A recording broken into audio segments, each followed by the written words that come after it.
Alpha Media Holdings, AMH, owner Trevor Ncube has admitted he was wrong to assume President Emmerson Mnangagwa would govern better than Robert Mugabe. Ncube, one of Mnangagwa's biggest cheerleaders during a 2017 military coup, says the 79-year-old ZANU-PF leader has turned out worse than Mugabe, who ruled Zimbabwe for 37 years and died in September 2019. The Newsday Zimbabwe Independent and the Standard publisher, who was speaking at the BizNews conference in the Drakensberg, South Africa, renewed his criticism of opposition leader Nelson Chamisa, claiming he has no capacity to turn things around.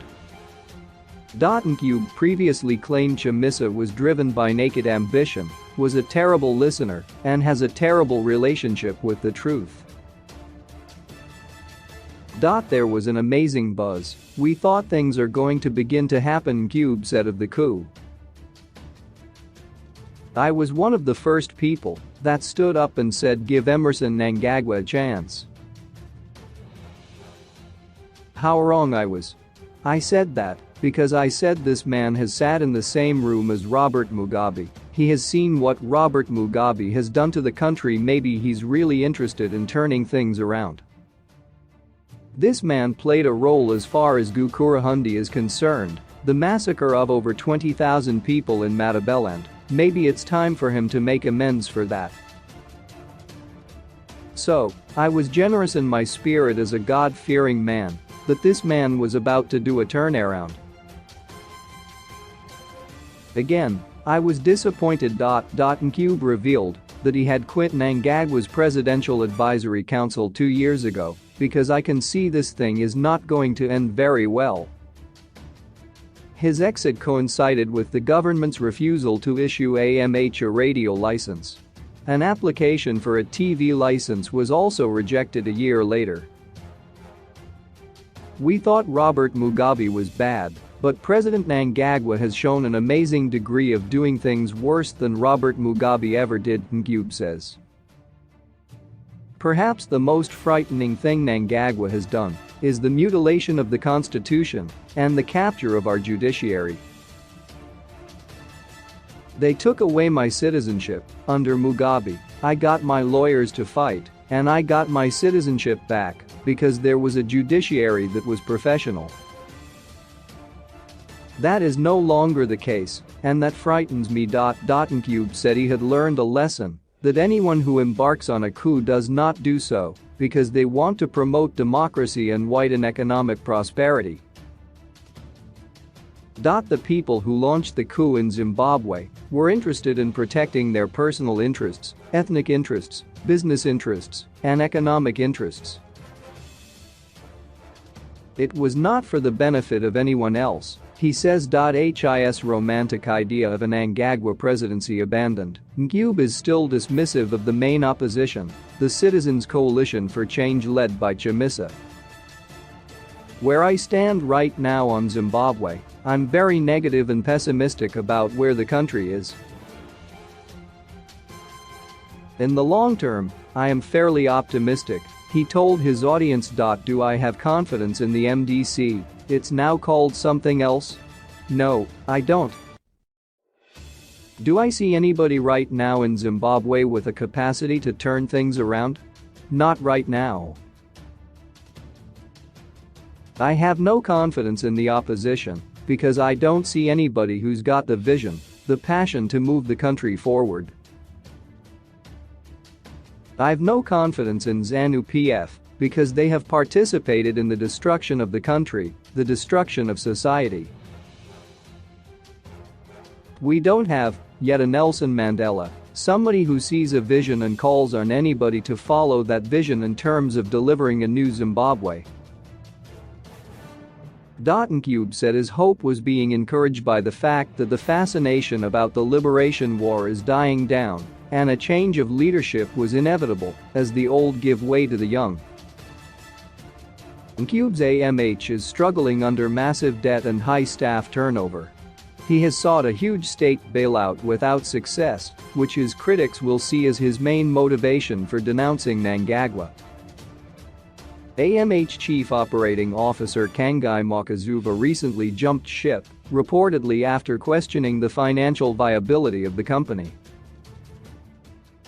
AMH has struggled to repay a US $2 million loan from the New York-based Media Development Investment Fund, MDIF, formerly Media Development Loan Fund.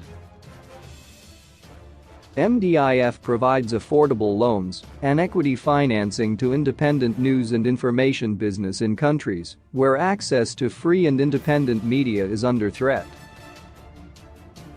Ncube borrowed the money to shore up his struggling media empire a decade ago amid plunging copy sales and advertising revenues.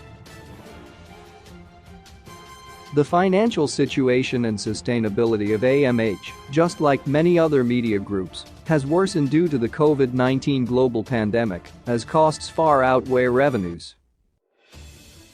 Prior to that, Ncube had been given financial and technical assistance to buy the Mail and Guardian in 2002, from which he was forced to relinquish majority shareholding in 2017. The structured deal involved Ncube relinquishing control and exiting the MNG in South Africa, while paying off MDIF in Zimbabwe to buy back its almost 40% equity in AMH.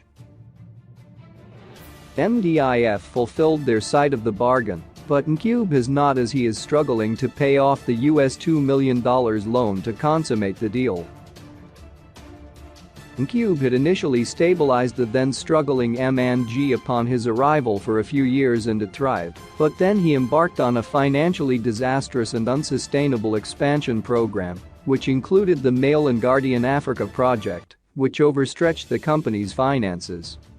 At the time of his ignominious exit, Ncube admitted his disastrous failure. "I take full responsibility for the mistakes we have made. And I know too that we were not alone in making these mistakes. Around the world, media organizations everywhere are searching for the perfect solution for a commercially viable digital media publication." In a bid to fix the AMH mess back home, Ncube has been frantically hunting for new investors to inject new money and recapitalize the company.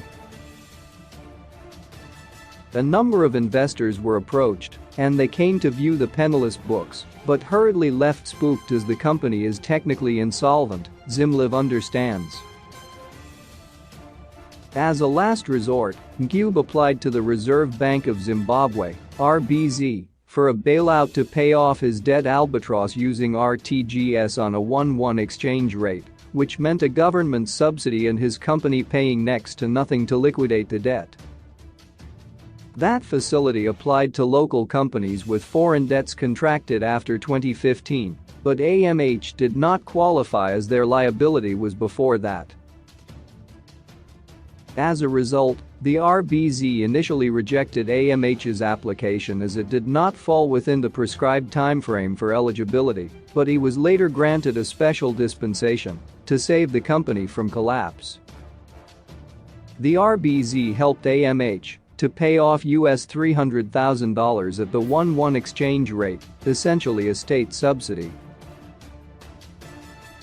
This reduced the principal debt to about US $1.7 million, but with arrears the amount owing still remained about US $2 million.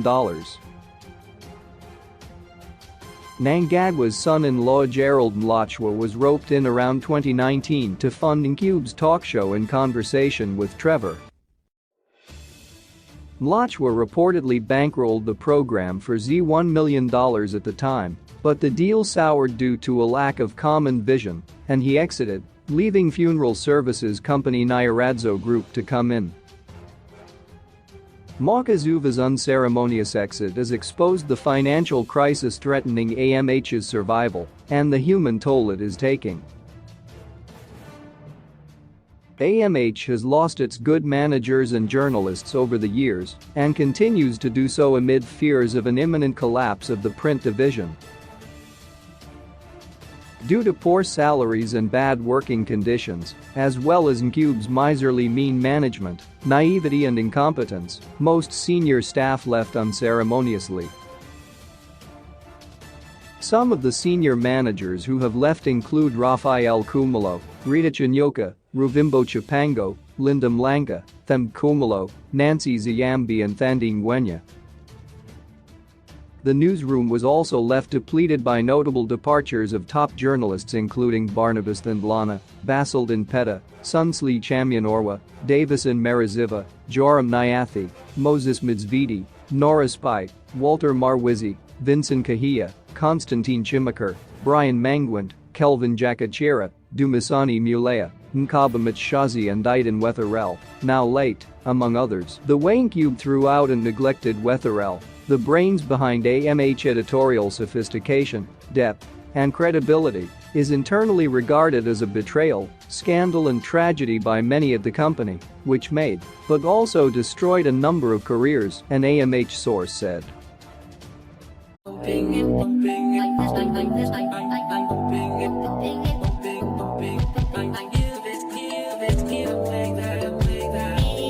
Just to